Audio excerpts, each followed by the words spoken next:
Coming to you live from the City of Port Phillip. Well, welcome to the first Marcus Pell Talks program for 2025. First real one in that we have Andrew and Greg here this evening to talk about all things Port Phillip. Greg and Andrew, Happy New Year. Welcome. Happy New Year, Marcus, to you also. Where's this podcast find you at the moment, Andrew? What's going on? I'm at home between work and the Bowls Club, where I will be heading very shortly once we're done here. Which explains why we're also broadcasting on a Friday evening when we should have been broadcasting on a Thursday evening. Apologies, my fault. I had to make a quick dash to the hospital with a young child, which we all know how that works. So apologies for that, Greg. Short notice given to you also. That's all right. You got to do what you got to do, Marcus. You got to do what you got to do. Let's go into some things to talk about. The council meeting on the 5th of February, first one back after 6 weeks hiatus. Greg, Andrew, you both listened into it. It was a short council meeting, but community safety was the key topic of the evening. What did you take from the meeting? It was a very short meeting. There wasn't a lot on the agenda after a 6 week break over the summer.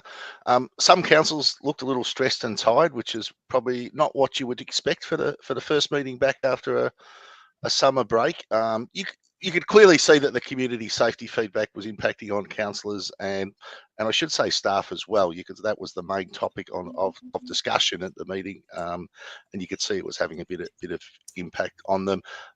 Council needs to be careful that it doesn't become all consumed by community safety to the detriment of many and all other issues in Port Phillip that this council will have to deal with over the next 4 years. Greg, what do you think? Yeah, well, I think we're starting to see the community safety roundtable take shape. There's some of the details are starting to trickle out. We now know that it could be in March, but we don't know much more than that. But since then, I've spoken to the mayor, and she's told me that it'll be a behind closed doors event. It's not going to be open to the public. It's going to be led by an eminent person, an independent eminent person is the story, and apparently there's a short list and a few names running around. But I haven't heard any particular names, but I know at one end of the spectrum there's someone who's been a former magistrate type person. So there's some ideas for some big hard-hitting chairperson for that. But the details are very scant. I think that leads into perhaps what I saw at the meeting. I attended the meeting because I was there for something else. But what was very clear was the councillors and officers, I'll use the word uncomfortable. They were uncomfortable when the item was being talked about. You could tell by body language. It's a very serious issue. And it's now interesting to see councillors who are now having to deal with the issue behave very differently compared to what we saw in the election campaign. And we'll get to the march in a moment. But the rhetoric and the action being taken based on the petition that came to the last meeting in December, not petition, notice of motion rather, from Libby Buckingham, which required council to write a letter to the Chief Commissioner and also required this roundtable to be put in place. But there's frustration, it's fair to say, from the gallery around the perceived lack of action by council. Things like the fact it took almost 5 weeks to write the letter to the Chief Commissioner from when the motion was passed, and also actual action on the ground by the council. I think that's becoming fairly evident. It's probably also clear from the councillors' questions and statements that the reality processes and limitations of local government are beginning to sink in for several councillors, especially the 7 new ones. Many campaigned in October claiming that if elected, they would fix community safety issues in Port Phillip. Many claim that the previous council didn't do enough or was negligent in their actions in this area. Look, I'm okay with that campaign messaging, as it's exactly what I did in 2012, and it's probably what you did in 2016, Marcus, to get yourselves elected. So that's all just part and parcel of getting yourselves elected. However, with the council campaigns over, many in the community are reminding these councillors of their campaign commitments and are expecting swift results. These councillors have now been elected and are beginning to find out that outside of some stern letters and a promised roundtable with police and whoever else is going to turn up, Greg, council's power to achieve outcomes that some in the community are certainly demanding of council are very, very limited. You know, we're not wishing to get political, but this situation is probably exacerbated by a state government who's refusing to listen to council despite the many letters that have been written over the years on this subject to them. And you know, it's unfortunate. The local police will only provide a satisfactory policing service when there is some media or a high-profile incident. The latest was there was a news crew down at a drug raid on Ackwood Street a few days after the safety march, which we'll touch on shortly, which we all know was just a police media event. Immediately after the news reports things return to normal and the police go missing again until the next event. And this, unfortunately, has been the pattern repeating itself in St Kilda for many years. And you know, until that changes, until we get policing at all times, not just in response to bad publicity and bad media or a critical incident, what people are witnessing in and around not just St Kilda, but it's across all of Melbourne, is not going to change. Let's move on to the community safety march, which you've mentioned there. Take us through it, Greg. You're the only one that was there. Well, yeah, I was there, and it was a very hot day, and that undoubtedly had an impact on the event, but it was very benign. It wasn't like a protest. I've been to a few protests in my time. There weren't banners, there weren't chants, there weren't endless speakers at the beginning and the end cheering us up. They met in the park. At the allotted time, there weren't many people, but, in 10 or 15 minutes after the start, when people turn up on St Kilda time, which is after the start, there were a couple of hundred, and it probably grew to 300.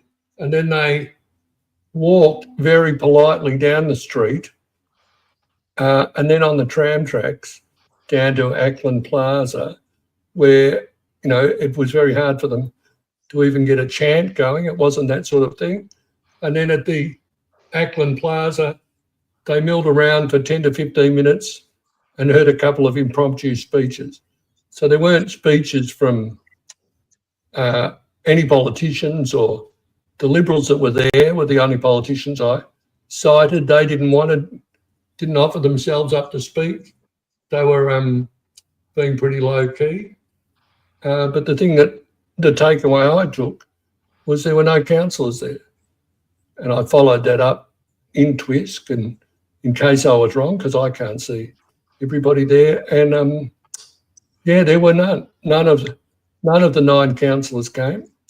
And the reason for the mayor not coming was that she said she wasn't invited. So I don't really want to comment too much on that, because that will get me into dangerous waters. But I think the whole community was invited. So I'm very surprised that no councillor came. Andrew, when community safety is your number one issue at the time as a council group, do you think it was wise for none of the 9 councillors not to attend this community march? Look, just preface that by saying there were 2 Liberal MPs in attendance, a Liberal candidate for the federal election, and it was organised in part by a former Liberal candidate for Albert Park. We probably should state that. However, councillors probably should have gone, even if it was just to be seen in attendance by your community. Yes, it probably would have been uncomfortable for them, or some of them, by putting yourself in these uncomfortable situations. It's often required to show leadership. And the one that comes to mind is, when John Howard attended that gun rally in Gippsland that we still remember 30 years on as an example of uncomfortable leadership, where he turned up to an event where it was probably not going to be a very welcome reception for him, but he went along, and that probably would have been similar for councillors. It may not have been a welcoming event for them. It probably would have been uncomfortable, but they probably should have been there to show them community they care, and they are part of it. And you don't have to lead from the front. It's usually someone to stay at the back and observe and listen. But it was eye opening that nobody went. None of the 9 went. Usually within the group of 9, there's a couple that are okay to do that sort of thing and feel comfortable in that sort of environment. As long as there's no safety issues, which I don't think there were in this case. I was surprised none came, based on the fact that this is they have determined that this is their number one issue that they're focusing on, and rightly so, based on the community feedback. So it was eye-opening. Greg, what do you think in terms of what happens here in terms of actual action based on what that much? Well, I think that, it's all come to a bit of a head with the Prahran by-election and having a lot of the candidates facing the concerns at doing the door knocking from community safety. So that's got elevated, and it's got elevated in Werribee, and the Premier coming out and saying, well, women and children particularly don't feel safe at home. Well, I don't know, maybe she's just decided to pick up the Herald Sun that week. Who knows? And just before we move on from community safety, Marcus, it was good to see some councillors acknowledge the amount of work done to date by the many different council officers in the community safety space at Wednesday night's council meeting, and have some councillors also state that many other local councils look to Port Phillip as one of the better examples of an LGA managing community safety, as much as some in our community don't feel that council is managing it all that well at the moment. We are ahead of many other areas in this local area, but there's still a lot to be done, and I think councillors acknowledged Wednesday night the work that staff have been putting into this space. There isn't a lot of easy answers out there. As I said earlier, it's what council's able to do in this space is very limited. As much as some want to see council wave some sort of magic wands and fix anything, outside of letters and round tables and indirect action, it's very, very hard for council to have some sort of impact in this area without the support of the police and the state government, and some changes at police level and some changes at state government level. Well, and also, but the scrutiny must be terrifying for councils, because it's like the fact that council only has 3 local law officers to cover the whole city. To do a whole lot of 3 on at any one time, Greg. There's a number of them in the rotation, but they work shift work, they have holidays and that sort of thing. Days off the training, but 3 on at any one time to cover. It's also interesting. The St Kilda police station might only. Well, no, the St Kilda police station might only have 2 divisional vans scheduled on at any one time. It only has 1 actually overnight, Greg. One van out of St Kilda and 1 van out of South Melbourne, unless resourcing's recently changed. That's been the case for the last 10 or 12 years. I think if people in our community realised how few police are on the road overnight, that they would be horrified. And when something occurs, for example, the Gatwick Hotel, whenever the police were required to respond to the Gatwick Hotel, the police protocol was that they would not go there with less than 4 officers. So it took the van off South Melbourne and the van off St Kilda to attend an incident at the Gatwick. So whenever something happened at the Gatwicks, Port Phillip was left without any police vans on the road, and we have major incidents all the time. When that occurs and 2 vans are required to go there, the rest of Port Phillip has no policing covering the rest of the city whatsoever, and that's what needs to change. There needs to be more than just 1 van out of St Kilda and 1 van out of South Melbourne happening overnight. From a council dynamic point of view, I think this is interesting what's happened in the past since Christmas to now, though.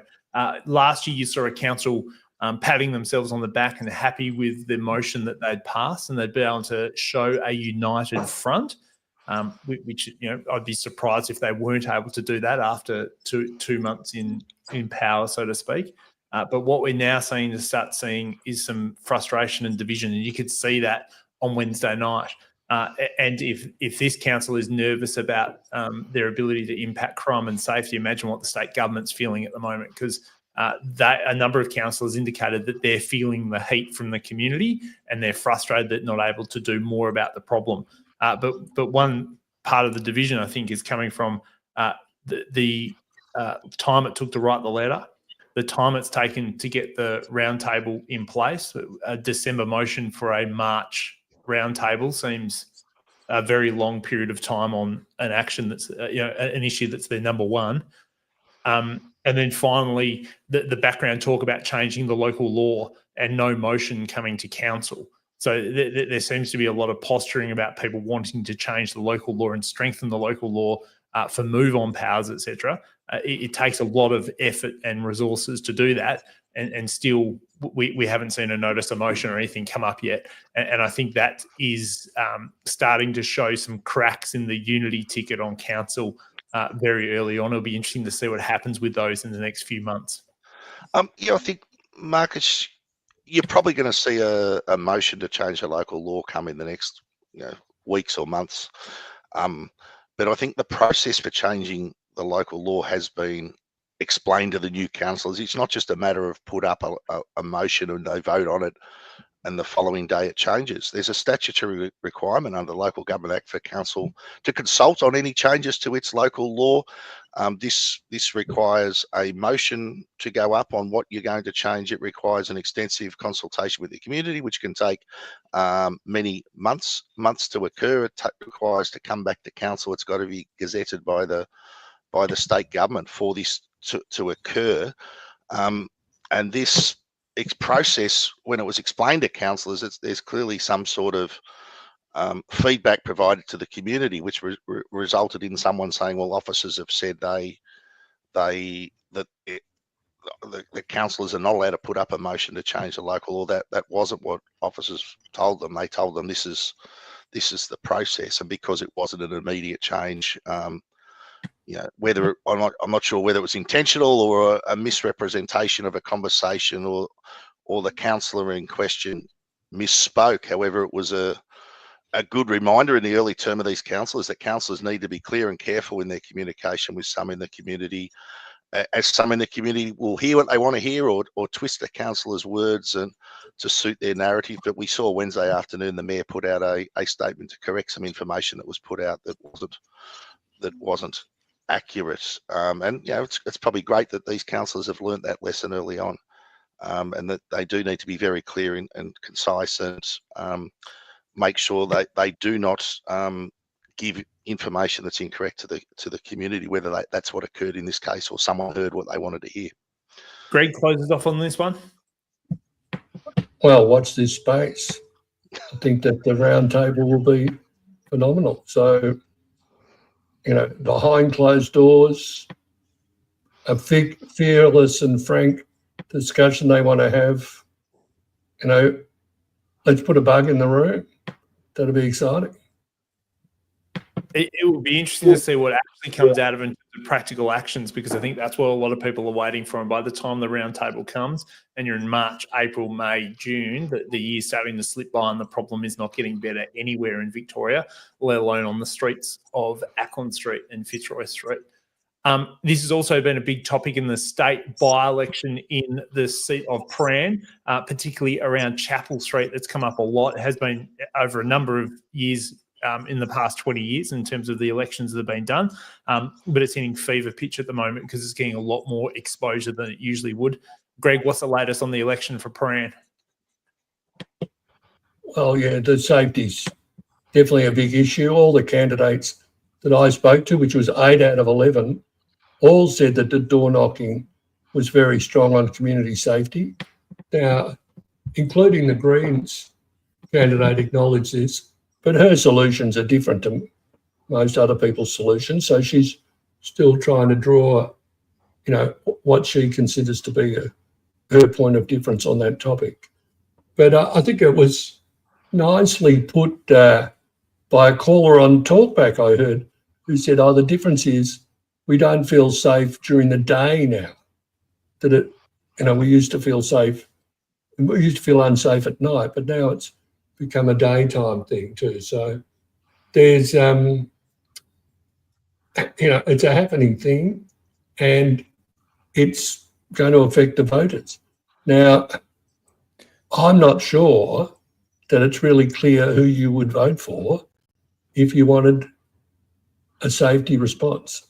So I'm not going to predict the result.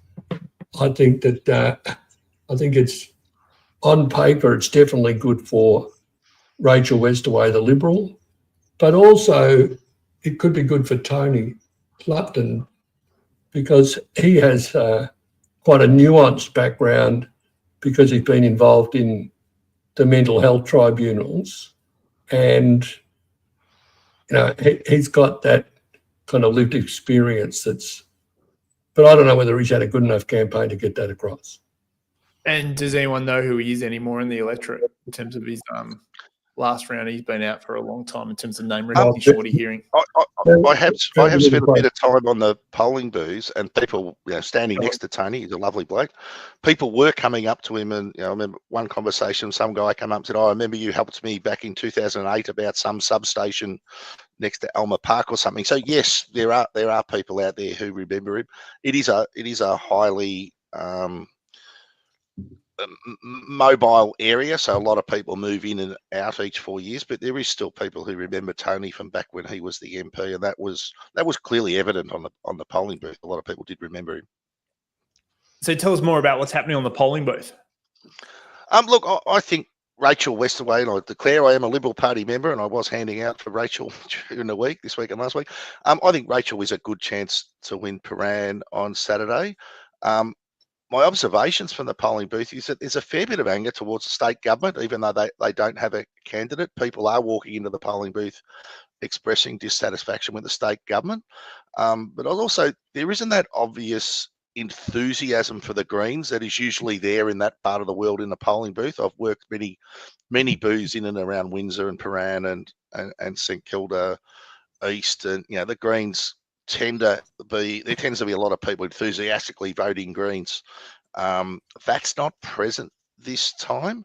There are still some rusted on Green voters, but they've lost the confidence they usually have when they're walking into the polling booth. If you know what I mean, Marcus, they're sort of coming in, taking the Greens flyer and heading in. They're not marching through the way. Pardon? Confidence is your word. Confidence is my word. They don't have that confidence. For Rachel to win, she firstly has to finish above Tony Lupton, which is probably not going to be a given, but I think she will, based on watching people take how to vote cards as they walk in. But secondly, and this is the great unknown, she has to get a high percentage of Tony Lupton's preferences. You'd be looking at maybe 65 to 70% of Tony's preferences would need to flow through to the Liberal candidates in order for her to win it. I think she can do that, and she can win, but it's not going to be just because Tony Lupton's put her second on his how to vote. I don't think she's going to get 90% of his preferences. I think there still will be people out there who will break away from the how to vote card, despite the fact they'll vote for Tony. So I think somewhere around 60, 70 is probably what she'll need in order to win. And when you see people come up and vote, sorry, go Greg, you go. Well, and the large number of candidates makes it confusing. So you've got all those issue-based, message in a ballot type candidates, and then, a few fringe ones, and having a number of ballot 1 to 11 is a challenge. It can be quite difficult, especially when there's people handing out a vote cards saying, put the Greens last, start at the bottom and put 11 next to the Green, and every other square's blank. And there's a number of candidates handing out how to vote cards, one next to them, and then fill the rest in as you please. So there may be a very high informal vote here, which could impact one candidate or the other, depending on what happens. Well, and have you received the Let's go. email today about the counting process? No. Okay, so they promised to count them on the night, and they're going to do 2 counts on the night. They're going to count the first preferences and the second preferences.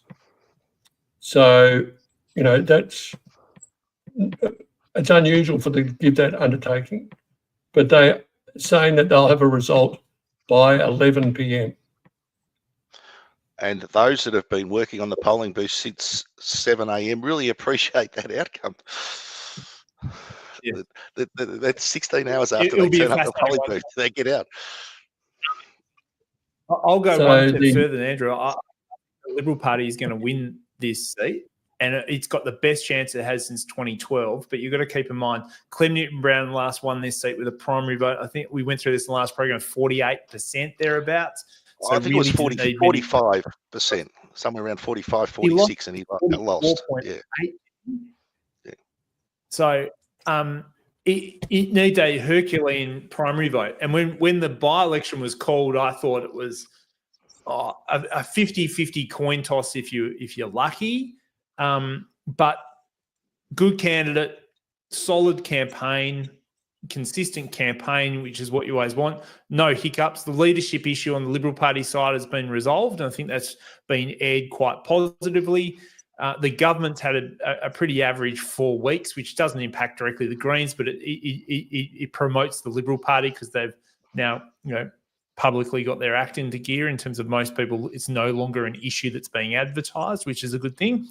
And I think from what I'm hearing on the polling booth is obviously cost of living pressures, the economy are not the flavour for the Greens. They've always struggled to campaign on those issues.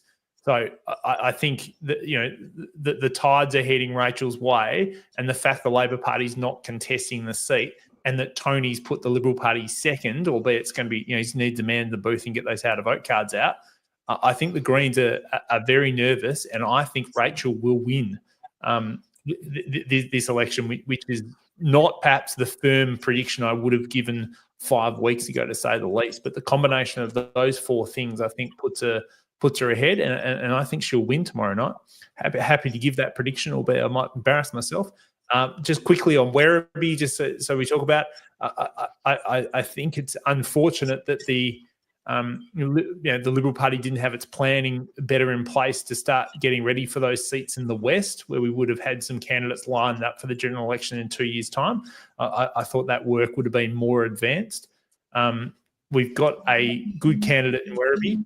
I think a message is going to be shown to the government, but I think it's probably a bit too much to expect that seat will fall. But who knows what can happen. 11, 12, 13, 14% swings have happened in the past and can happen. And this could be a pivotal moment in the preparation to the next general election for the state of Victoria. Anyone else want to chime in with predictions or on either of those two elections? I grew up out west, Marcus, so I know the area particularly well, and I probably know the old Werribee much better than I know the new Werribee. It's a very different demographic to Prahran, and it has minimal Greens vote, so it's very much a Liberal versus Labor contest. Even though the 2PP probably looks 10, 11% for between the two parties, there was always a swag of independents out there, and there were a lot of candidates running against Tim Pallas last time he ran. So the Liberal primary vote was probably not as high as it should have been last time. And in order to win, or to have any chance of winning this time round, they probably need to nearly double their primary vote to be in the game as you get down to the final 2, which is going to be a very tough ask. Once again, with a whole heap of independents running, and will they man the booths? Will they direct preferences? There's a couple of well-known local independents as well. So, you'd probably be talking a Liberal Party primary vote in the 40s to have any chance of winning Werribee, which is an extraordinary outcome out there if that were to occur. I think it's a very tough ask, and my prediction is the ALP will hang on in a very close result that won't be known on the night, Greg. Yes, no idea myself. All I can say is if it goes to the Liberals, then the government will be passing the proverbial bricks. Well, I'll go even further, Greg, and say if Werribee falls to the Liberals, we will, by 10 a.m. Monday morning, we will have bail reform, we will have police reform, we will have a reversal of the public drunkenness legislation laws that were removed. I think there will be a massive change come Monday morning if the Liberals win Werribee in the law and order space. this government will go into panic mode, absolute panic mode, if they're losing seats like Werribee. Greg, what changes do you think you'll see at Port Phillip if the Liberals win Prahran? Well, I was struck by the fact that no councillors came to the candidates debate. Actually, that was run. I thought that was unusual. And I thought, well, they're not really tuned into that sort of thing, even to have a little squeeze. So, if the Liberals win, I think, they'll be seeking to reach out to them for some support on their calls for some funding for community safety things like the CCTV and stuff that no longer gets state funding. So, and I'm not making excuses for the councillors, Greg, but it was 40 degrees and I decided to stay home. Fair enough. So that they need to be a bit more coordinated. It's a new group of councillors, but I went to the Raoul Wallenberg commemoration, which is the keystone.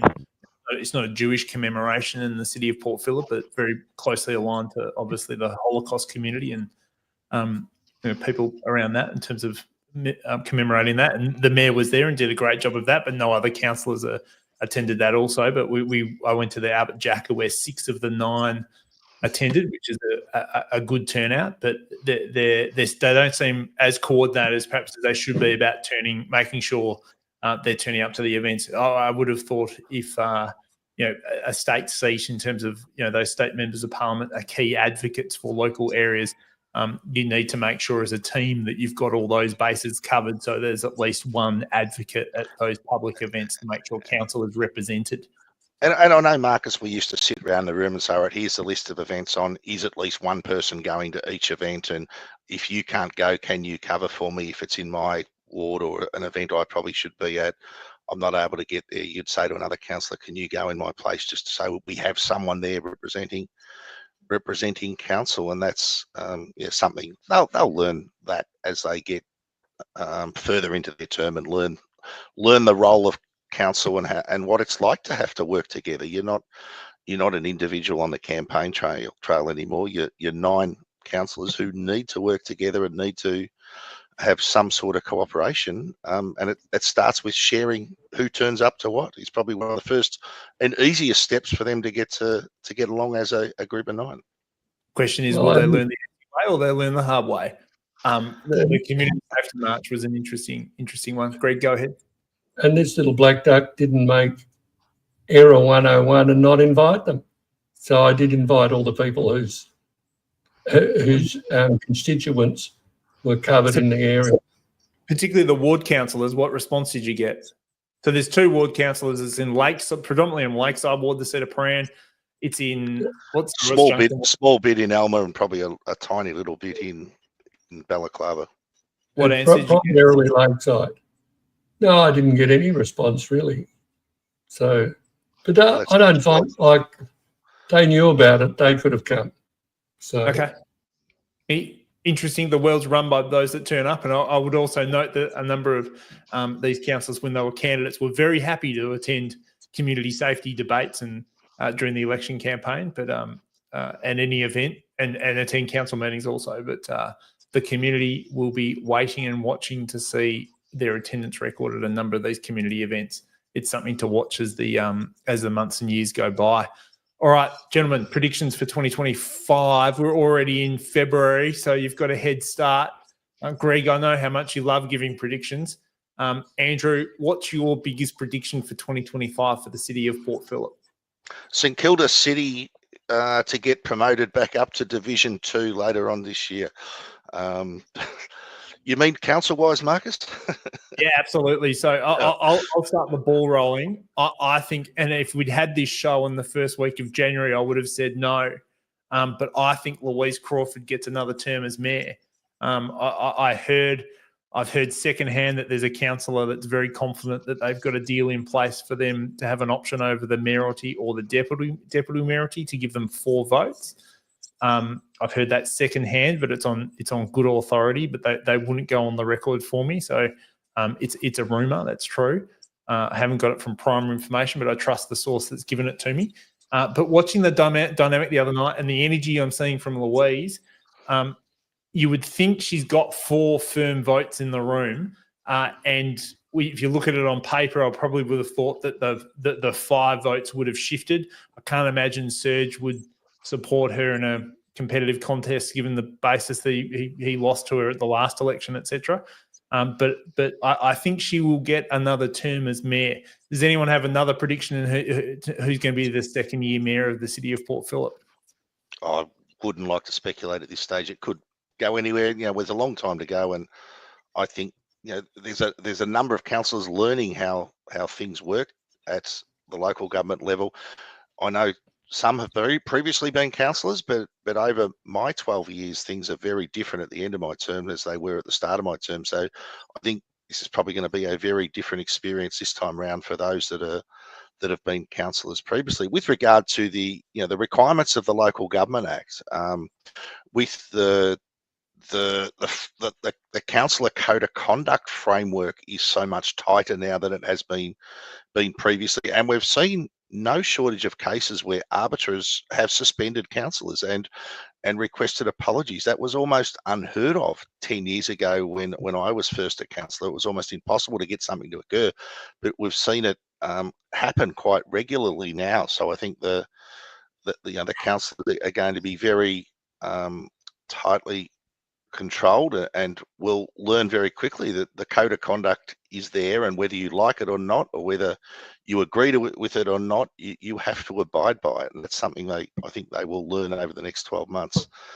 It will be interesting, and what happens with that dynamic and who is able to adjust to this term of council and able to adjust to the constraints and the requirements of the Local Government Act.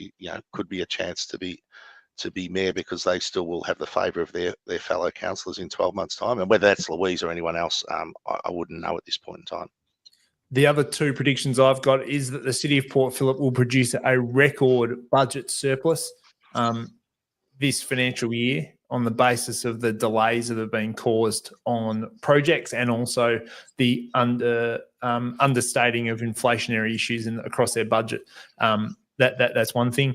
The third thing is, I think by the end of this year, 2025, that the City of Port Phillip will act on community safety and be probably one of the more leading councils in terms of fixing the community safety issue. If they can keep their nerve about it and put some more boots on the ground from a council point of view and work constructively with people, they have a fighting chance to fix this problem. But it'll be interesting to see. We'll know the answer to that fairly quickly. But they're my 3 big predictions. Greg, give me at least one. I know how much you love making predictions. What's your prediction?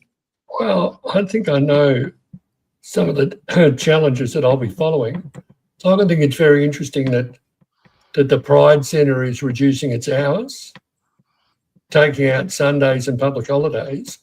Now, if I was council, I'd be wanting to have a comment on that, because I put a lot of money into that area, that it's a part of the vibrancy of the street, and I'd want to know why. $13.4 million we put in, Greg.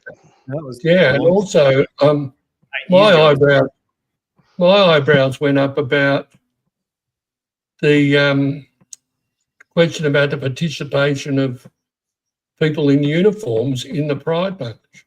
So on one hand, we're trying to have better relations with the police, and on the other hand, we're saying, well, they're not really welcome in the Pride March. Now, as a major supporter of the Pride March, what does council have to say about things like that? Which just means our attention has to, because people are looking at council for what they're going to do about safety. But the council is going to look back at other people and say, what are you going to do? So that's going to come to a whole lot of different players in the community, not just the usual suspects like the police and mental health services and stuff like that. If I could just what Andrew does, it's been I would say it's been the position of previous councils that they understood what council's role is in this area, but they were very clear in terms of drawing a line on where it starts and where it finishes. And I could see it on the, well, I read into the body language on the meeting I saw the other night in terms of people shaking heads and those sorts of things, that the two returning councillors in Consolo and Crawford were disagreeing with some of the things that were being said. Is my opinion. They obviously weren't vocalising that, but you could see that in terms of the problem is owned. But what I would say is the councillors are very much committed about owning this problem in terms of community safety, and they get to determine the battles that they fight, and they've determined that they want to fight this one. And they don't see that clear line. So it's a very clear change in this council versus previous ones. And if you do that, you have to deal with the consequences of it. Because if the problem gets better, you get the champagne and the victory. If it gets worse, you and it's your problem. And that's a difficult to be on a problem that you can't always control. Andrew, I know you've got comments on that. Just going back to the police marching at Pride March, I know that council pays for all the traffic management for midsummer for the Pride March, which is $50,000 to $100,000 contribution by the time you put out all the hostile vehicle mitigation barriers and the staff to block the streets and manage the traffic and all that sort of thing. I would have, and this council is going to be heavily focused on community safety. I would have thought council might have had a word to midsummer, or someone at council would have had a word to midsummer and say, hey, if you're going to start excluding police from this community when our community is crying out for more police, we have to review our commitment to midsummer and the Pride March. And that would be a very strong step to take. But as Marcus has said many times, community safety and trying to get more police into this community is the number one issue for this council, and nothing would send a stronger message that we're out there supporting the police than laying down a challenge to midsummer that, hey, if you're going to go down this path, we need to review our commitment to your event.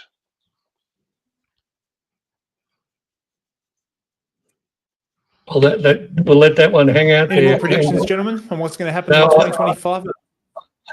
I started the spin and you finished it off. I'm a bit underwhelmed by your predictions. Well, no, I just think it's but the whole theme is, Any more who takes predictions? responsibility to these things. So, look, I think there's going to be, if you want a prediction, there's going to be a lot of frustrated councillors in about 6 months' time when they realise that council's ability to impact community safety is very limited. If the police are not cooperative, and if the state government doesn't reform its bail laws, and sorry to get political and point the finger at the state, but unless something changes in that state government area around the police and around the law and order and around what is clearly a state government responsibility, the incidents that we're seeing in and around all of Port Phillip and all of Melbourne are not going to change, and they're not going to go away. No matter how many letters councillors write or how many roundtables councillors attend, and the community frustration with councillors in that instance is going to grow, and it's only going to get harder and harder as their term transpires and nothing changes.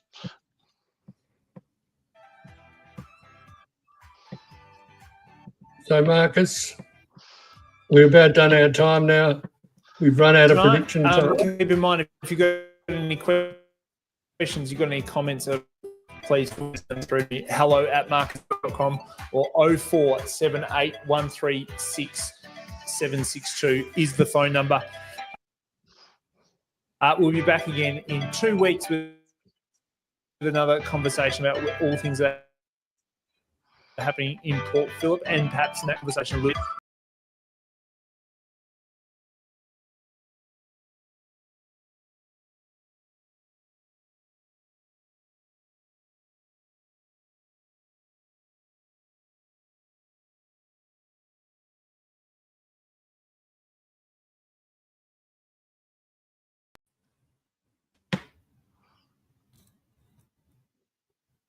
I think we've lost Marcus. He's dropped off. in there. But we're still live.